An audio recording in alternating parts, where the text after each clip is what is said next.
Just one more thing I wanted to say about this current income tax expense journal entry.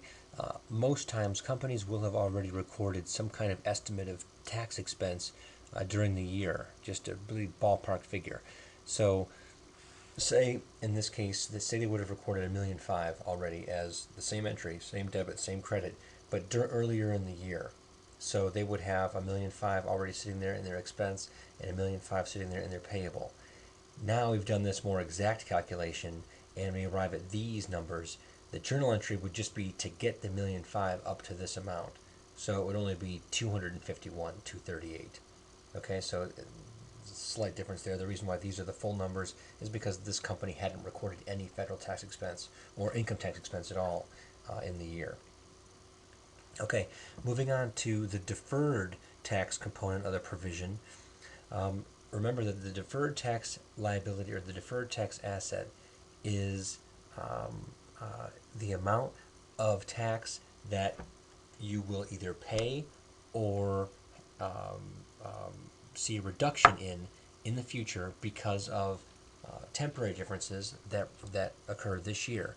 So to figure out the deferred tax provision, we have to just figure out the change in the deferred tax asset and liabilities from last year's ending balance to this year's ending balance. Whatever that change is, that's going to be our deferred income tax provision for the year.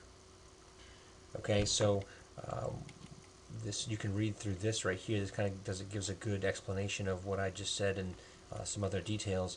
I think I'd like you to ignore examples 6 and 7. They get very high level, very complicated.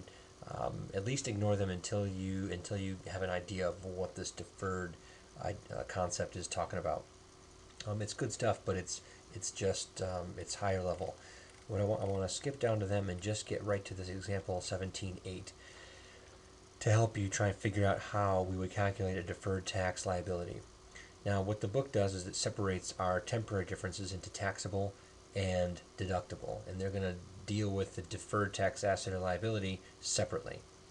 So it looks at the taxable temporary differences first, and the only one we have is accumulated depreciation because it lumped in that gain on the sale of the assets with depreciation because the gain is only a difference because of book and tax depreciation differences. Anyway, what you have to do to figure out the deferred tax liability related to this taxable temporary difference, it's taxable, it's going to add to tax liability in the future, because we've got favorable differences in the past. You have to look at the change, the beginning of the year to the end of the year. So we look at this number as the cumulative beginning of the year difference between book and tax depreciation. So this is saying that $10 million of tax depreciation has exceeded book depreciation by $10 million in the past. Okay, that is the beginning of the year difference. Now, the deferred tax liability is an extra tax you're going to owe in the future, not an extra timing difference in the future, an extra unfavorable timing difference. So we have to tax affect this number by multiplying it by 34%, our enacted tax rate. So this 3.4 million has already been recorded as deferred tax liability in prior years.